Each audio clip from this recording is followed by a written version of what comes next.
जब भी कैविटी होती है या फिर कोई दाँत की प्रॉब्लम होती है जिससे आपके दाँत में दर्द होता है, तो फिर वो केवल उस पर्टिकुलर दाँत को आपको इफ़ेक्ट नहीं करता है, पर आपकी पूरी जॉ लाइन, पूरा फेस, इट पेन्स। तो फिर आपको बहुत परेशानी होती है। वो छोटा-सा दाँत आपको बहुत ज़्यादा परेशानी देता है। सो इन माय रिकमेंडेशन, आपको कम से कम अपने दाँत की प्रॉपर क्लीनिंग करनी चाहिए, और डेंटिस्ट को वंस अ ईयर तो विज़िट करना ही चाहिए, ताकि वो एक प्रॉपर टाइम पे आपका वो जो कैविटी है या फिर जो भी प्रॉब्लम है आपको दाँत का, वो ये सॉल्व कर सके। क्योंकि और मुझे हमेशा से ऐसा लगता है कि precaution is better than cure, क्योंकि आजकल मेडिसिन फैसिलिटीज़ इतनी ज़्यादा एक्सपेंसिव हो चुकी है। मैं सिर्फ अभी तो मैं अपने दाँत का बात करने वाली हूँ, लेकिन ऐसे भी मेडिकल फैसिलिटीज़ इतनी ज़्यादा महंगी हो चुकी है कि अभी नॉर्मल जो common people, middle class people, वो लोग को बहुत हैम्पर करता है। तो इसलिए prevention is better than cure. आप लोग टाइमली अपना चेकअप करवाइए, और अपना आप को केयर कीजिए, क्योंकि हेल्थ इज़ वेरी इंपॉर्टेंट। जैसे मैं अभी वर्किंग में हूँ, तो प्रॉपर टाइम नहीं दे पाती हूँ कि मैं चेकिंग के लिए जा सकूँ या फिर डॉक्टर को फ्रिक्वेंटली विज़िट कर सकूँ। जॉब में आप लोग इतने बिज़ी हो जाते हो, पर जब एक्चुअली आपको कुछ होता है, when you suffer from anything, तब आपको रियलाइज़ होता है कि your health is so important. Nothing in this world is more important than your health. So अभी कुछ दिन पहले जब मेरे दाँत में प्रॉब्लम हुई, तो फिर मैंने उसे इग्नोर किया, लेकिन it is unbearable, it was unbearable. So मैंने कल डेंटिस्ट को विज़िट करके आई, तो फिर उन्होंने भी मुझे कहा कि you should frequently visit the doctors, चाहे आप अपने हेल्थ चेकअप करवा रहे हो या फिर डेंटिस्ट के पास जा रहे हो, क्योंकि टाइमली सब कुछ हो जाना चाहिए। तो फिर एक्चुअली मुझे इस दाँत पे, जो मेरे ये वाले दाँत थे, वहाँ पे मुझे दिक्कत हुआ था, पर जब उन्होंने चेकअप किया तो पता चला कि यहाँ की दाँत है, वहाँ पे भी कैविटी हो चुकी है मुझे। वो मुझे आइडिया नहीं था, क्योंकि मुझे पेन हो रही थी इस जगह पे, लेकिन कैविटी इस जगह पे भी निकली। तो फाइनली उन्होंने रिकमेंड किया मुझे, 2 ऑप्शन थे, क्योंकि कैविटी ज़्यादा थी, तो 2 ऑप्शन थे, या तो मुझे अपना दाँत एक्सट्रैक्ट करवाना पड़ेगा, या तो फिर they also recommended me for RTC, that is root canal treatment. तो फिर sorry, RCT, root canal treatment. तो फिर मैं तो पहले सोची कि क्यों इतना एक्सपेंस करना, और क्यों इतना टाइम वेस्ट करना, उसको जड़ से क्यों ना मैं निकाल दूँ दाँत को। फिर पर उन्होंने मुझे समझाया कि उन्होंने मुझे all the pros and cons of, जो मेरे डेंटिस्ट थे वो अच्छे थे। उन्होंने पूरे मुझे वीडियोस दिखाए कि अगर आपका टूथ एक्सट्रैक्शन होता है तो उसके क्या साइड इफ़ेक्ट्स होते हैं। जैसे अगर आप यहाँ के कोई दाँत को निकाल लेते हो, तो फिर वो परमानेंटली उस कैविटी तो वहाँ से नहीं रहेगी, पर वो दिखने में भी अच्छा नहीं लगेगा। पहली बात तो इससे नेचुरल टीथ आप उसको निकाल दे रहे हो, साथ में जो आपकी स्ट्रक्चर रहती है फेस की, जो जॉ लाइन रहती है, वो भी इफ़ेक्ट हो जाती है, क्योंकि अगर आप एक दाँत निकाल लोगे तो फिर आपके साइड के जो अलाइनमेंट्स है दाँत के, वो भी बिगड़ सकते हैं।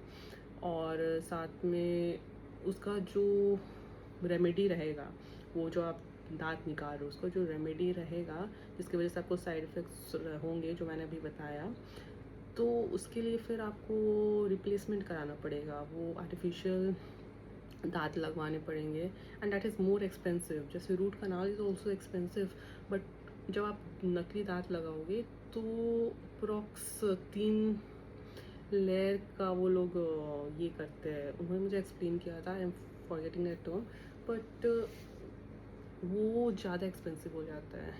तो फिर इन माई केस, पहले मैं बहुत से थॉट्स देखे कि क्या बेनिफिट्स हो सकते हैं, साइड इफ़ेक्ट्स हो जा सकते हैं। तो फिर पहले तो मैं थी कि मैं अट्रैक्शन ही कर लूँ, पर जब उन्होंने, मेरे डेंटिस्ट ने मुझे इतना समझाया, तो फिर मैं सोची कि मैं ये ट्रीटमेंट करा लेती हूँ, रूट कनाल ट्रीटमेंट। और फिर मैंने नेट में उसका सर्च भी बिफ़ोर किया हुआ था, पर मुझे लगा था कि आई वॉज स्कैर्ड, क्योंकि उसमें कुछ कुछ ऐसे रिव्यूज़ थे कि वो बहुत पेनफुल होते हैं।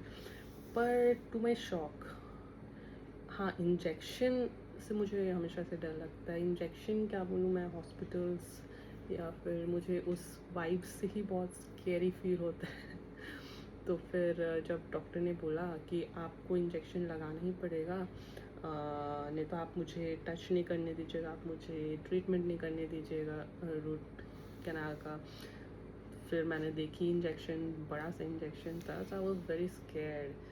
तो 5 मिनट मैंने उन्हें इंजेक्शन लगाने नहीं दिया। लेकिन फिर ultimately it was just waste of time, क्योंकि ट्रीटमेंट तो मुझे करानी ही थी। तो फिर फाइनली उन्होंने जब लगाया तो लिटिल बिट तो पेन हुआ। इंजेक्शन का तो आप लोग सब कोई जानते हो कि थोड़ा सा वो स्कैरी रहता है, थोड़ा सा पेन होता है।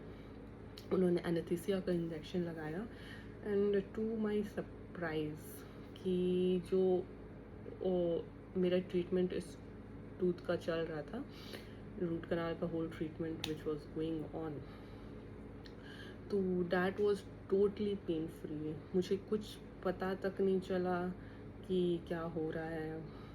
इट वाज टोटली, वो इंजेक्शन के बाद उन्होंने बिल्कुल फ्री, मतलब फ्री ऑफ पेन वाला ट्रीटमेंट मेरा किया।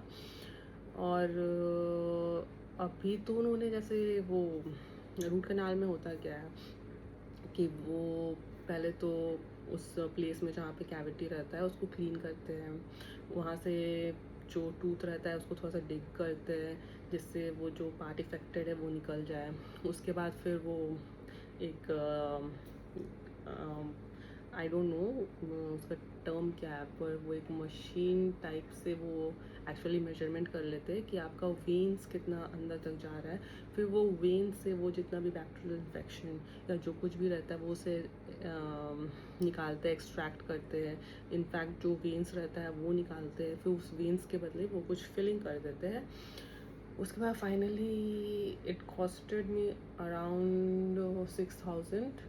और फिर अभी उन्होंने बोला है कि उस जो ट्रीटमेंट का रहेगा उसके ऊपर वो कैप भी लगाएंगे।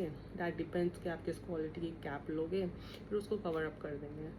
तो फ़िलहाल तो मैंने करवाया था इस टूथ का, अभी क्राउन इसमें लगा नहीं है। उन्होंने मुझे सेकेंड सिटिंग फ्राइडे को बुलाया हुआ है, तो अभी फ़िलहाल मेरी छुट्टी चल रही है तो मैं इसीलिए उसका यूटिलाइजेशन कर रही हूँ। और फ्राइडे को मेरे जो दूसरे दांत है उसका भी रूट कनाल का ये कर लूँगी। पर मैं तो सोच रही थी कि इट इज़ पेन फ्री तो कल ही करा लेती हूँ, लेकिन फिर उन्होंने बोला कि नहीं, 2 इंजेक्शन लगाना पड़ेगा। फिर सेकेंड एनेस्थीसिया का इंजेक्शन अगर वो दूसरी जगह लगाएंगे that is going to be harsh. तो फिर उन्होंने मुझे वेट करने बोला। और उनका बिज़ी शेड्यूल था, मतलब कि अभी 2-3 दिन बिज़ी भी चल रहे थे उनके टाइट शेड्यूल की वजह से। तो उन्होंने मुझे फ्राइडे को बुलाया है, तो फ्राइडे मैं जाऊँगी, यहाँ का क्राउन कराऊँगी एंड दूसरे वाला का भी रूट कनाल एंड क्राउनिंग कराऊँगी। उसके बाद फिर मैं फाइनल जो रिज़ल्ट है आपको वो मैं बता सकती हूँ। पर फिलहाल मैंने जो कल कराया था उस हिसाब से आई एम शॉक्ड। उन्होंने मुझे 3 मेडिसिन भी दिया है मेरे डेंटिस्ट ने। एक ट्राइमॉक्स CV 625 इस तरह का ये है, इस तरह के पैकेट में है ये आपका। उन्होंने मुझे बोला है कि 2 टाइम खाने के लिए, एक मॉर्निंग एक शाम में। ये आपका बेसिकली है एंटीबायोटिक, जो भी बैक्टीरियल कुछ इन्फेक्शन सब हो जाए उससे प्रिवेंट करने के लिए ये मेडिसिन है। तो ये मेडिसिन तो इट इज़ नेसेसरी, मैं डेली करूँगी, खाऊँगी, बिकॉज जो मुझे इन्फेक्शन की वजह से, मैं इन्फेक्शन नॉट बैक्टीरिया की वजह से ये टूथ डिके हुआ था, तो और जल्दी क्योर होने में भी बेनिफिट करेगा। तो ये तो मैं डेली अभी 5 दिन खाऊँगी। इन्होंने रिकमेंड किया 5 डेज़ 2 टाइम्स। और फिर उन्होंने मुझे एक ये मेडिसिन, पेन के लिए भी मेडिसिन दिया है, दैट इज़ किटॉफर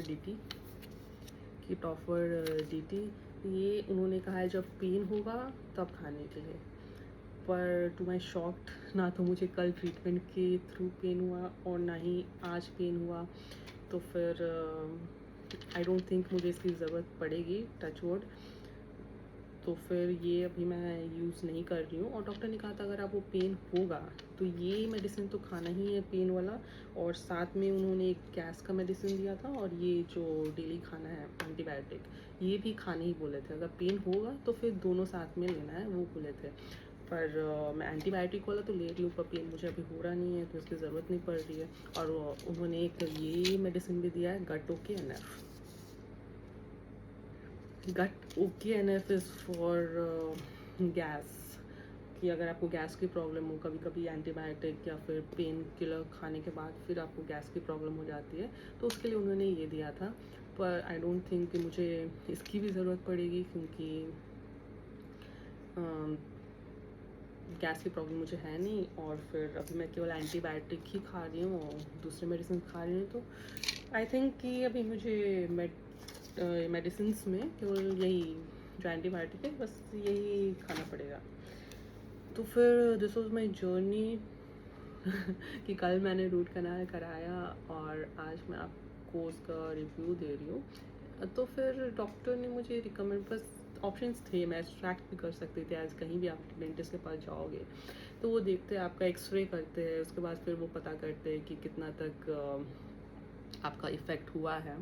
और मोस्ट ऑफ द डेंटिस्ट अगर उनको लगता है कि वो क्योर नहीं हो पाएगा तो फिर उसको एक्सट्रैक्शन के लिए बोलते हैं। और कहीं अगर थोड़ा सा स्कोप रहता है तो डेंटिस्ट मुझे यही कहा कि अगर आपके पास स्कोप है तो फिर आप, it is going to be little bit expensive, but आप वो ट्रीटमेंट करा लीजिए। Natural tooth is always good then artificial tooth. तो फिर बाद में अगर उसका कुछ ये हो गया तो then go for extraction, that is the last option. क्योंकि एक्सट्रैक्शन एक बार हो गया, अगर आपका दांत निकल गया तो फिर दूसरे दांत रिप्लेसमेंट के लिए इट इज़ वेरी एक्सपेंसिव, आपको और ज़्यादा पे करना पड़ेगा। तो फिर मैं ये नहीं बोल रही हूँ कि आप लोग रूट कनाल की तरफ ही जाओ, पर there are pros and cons in everything. पर मुझे अभी फ़िलहाल लगता है कि रूट कनाल करवा लेना मेरे लिए ही बेनिफिशियल होगा। At least I am going to save that teeth. और उसके बाद तो फिर इन फ्यूचर जो होगा, या फिर अगर उसके कुछ साइड इफ़ेक्ट्स या फिर उसका कुछ होगा तो उसका भी मैं एक वीडियो बनाऊंगी। It's not that I am going to hide anything, और मैं कुछ सपोर्ट में नहीं हूँ, बस इट इज़ लाइक मैं शेयर करना चाह रही थी आप लोगों से। जैसे बहुत कोई का ये क्वेश्चन रहता है, और बहुत कोई दांतों के प्रॉब्लम से भी शेयर कर, मतलब एक्सपीरियंस करते हैं। तो when I am going through that procedure, तो फिर मैंने सोचा कि क्यों ना मैं आप लोगों के साथ अपने एक्सपीरियंस कुछ शेयर करूँ। और फिर अभी 2 दिन के बाद मैं जाऊंगी दूसरे दांत का करवाने के लिए, तो हो सकता है उसके बाद भी मैं आप लोगों को चीज़ें बताऊं। पर फ़िलहाल के लिए वो मुझे आई थिंक कि that root canal option is a good option, because it's pain free. आजकल टेक्नोलॉजी इतनी हो गई है कि जो ट्रीटमेंट्स रहते हैं वो भी पेन फ्री रहते हैं। तो फिर इट इज़ पेन फ्री, और अभी तक मुझे कुछ infection and other side effects का कुछ ये हुआ नहीं है, तो फिर इट्स गुड। ओके गाइस, शायद मैंने ज़्यादा ही लंबा वीडियो बना लिया। I hope you like it, and do like and share, and do subscribe my channel and support my channel. Thank you so much.